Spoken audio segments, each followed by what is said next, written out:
question I've got is, how do you handle health issues? When your health starts breaking down, how do you handle that as an observer of your life?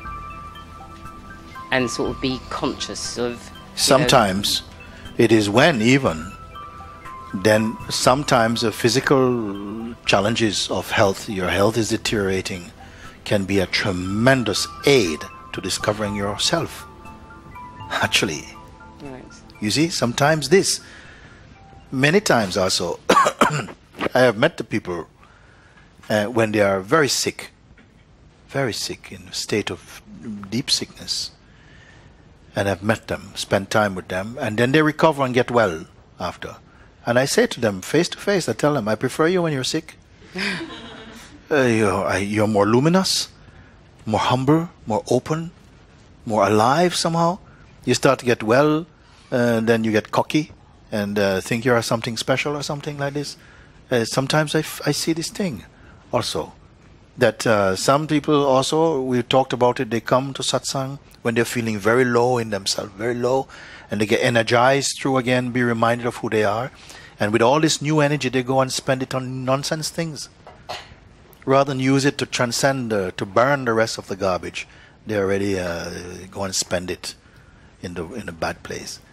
So it's not such a bad thing. And even sometimes, because you have begun to observe yourself, observe your mind, sometimes sickness comes as a kind of healing even sometimes. It's like the beingness is burping up some old stuff, and it comes up in the form of a kind of bodily sickness for a while even, you see. Sometimes people have been sick. We call it satsang flu. Yeah?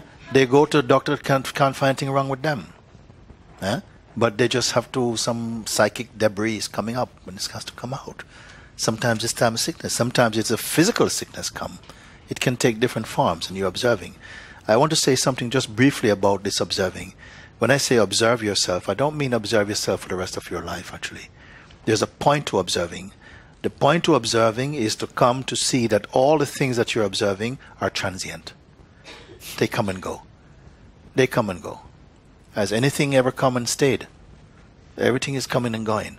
As soon as you see that there's an impermanence about what you experience visually, emotionally, psychically, then you can take it off the fire. It comes off the fire. Something begins to now go.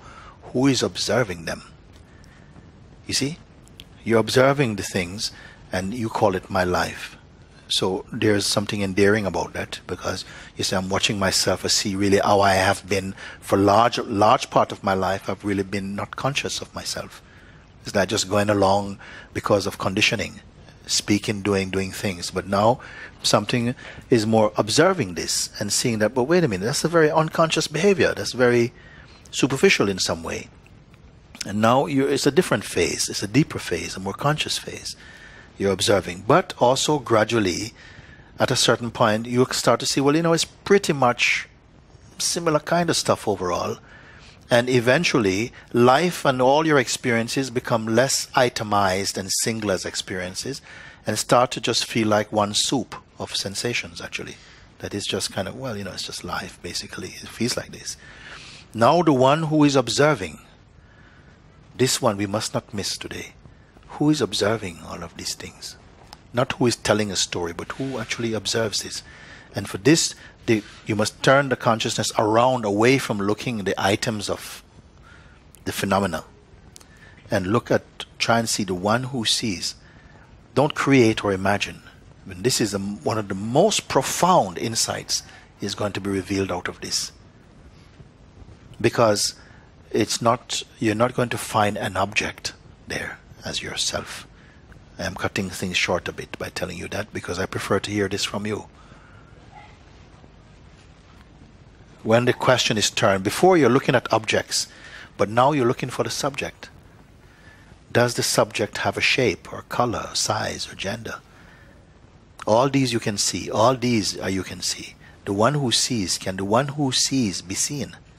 This should be your question now. This question is going to reveal greatly for you something. Don't mind if you get a bit sick. Sometimes the sickness is there, And somehow you'll observe also, include the sicknesses in your observation. It is also momentary. What do you do in terms of your healing? You will do some different people differently. Some people in sicknesses, you start to feel sick, and very quickly, from the first showing of sickness, they are calling for help. They call the doctor, they call the nurse, call hospital, call everything. For others, they wait and they watch. You see? As you become more and more still inside, the panic is less frequent. You go down. Don't pull your parachute too quickly. So slowly, somehow feel the body, and then somehow, rather than panic, you maybe feel initial panic that subsides, and there's just the feeling in the body, the pure sensation of illness. You observe it. And somehow using this, you're deepening your meditative powers also. Going deeper and deeper, you come to a place where you see, I am not no thing at all. I'm not no thing at all. And sometimes this is one of the most healthy seeing, that I am not an object. Because when you think you're the object, panic. When you panic, worry. And worry is a bad thing for sickness. Okay? But sometimes we think, but if I don't worry, maybe I do nothing. And this is the trap in a sense. Because when you become very clear and empty, then the universe moves. The feeling I, listen to this, the feeling I is there. It's like a sliding bar of I-ness. If it slides this way towards the body-mind identification, and you believe I am a person, if you take your I to be a person, then the person is responsible for taking care of its own life. But if the I is identified as consciousness, then it becomes the universe's responsibility to take care of your body. I say again, if you identify your feeling I as being a person, then it becomes the person's responsibility to take care of the bodily life. But if the feeling I or I am is identified as consciousness, then the universe will take care of your life. And it will do a far better job than your mind can do it. This is the important thing. You will find out.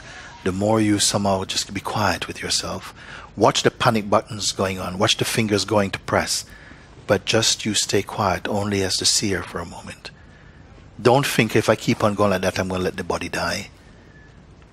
I can't guarantee this. I can say that I've been through these type of things to tell you now, don't panic. Be there. And then intuitively, spontaneously, if help is destined for this body, it will come in such beautiful ways. It come.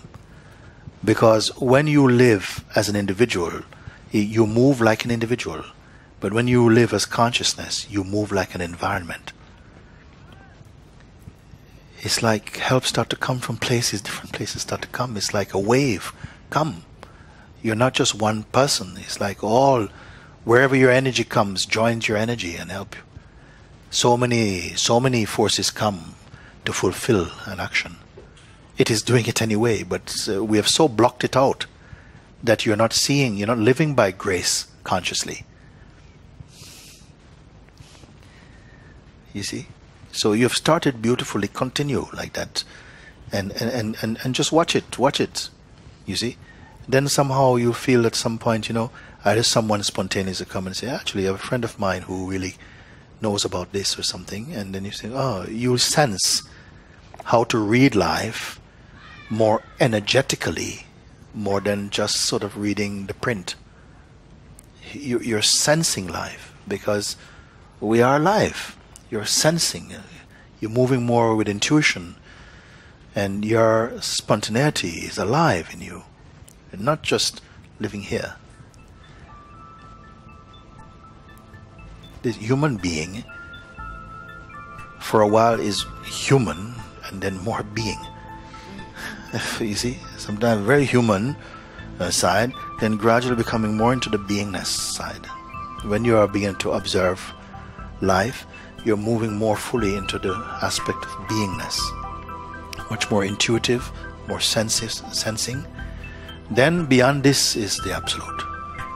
When I say beyond, I don't mean beyond spatially in time and measurement. I mean beyond in essence, meaning that in the core of this, in the nucleus of the being is the absolute.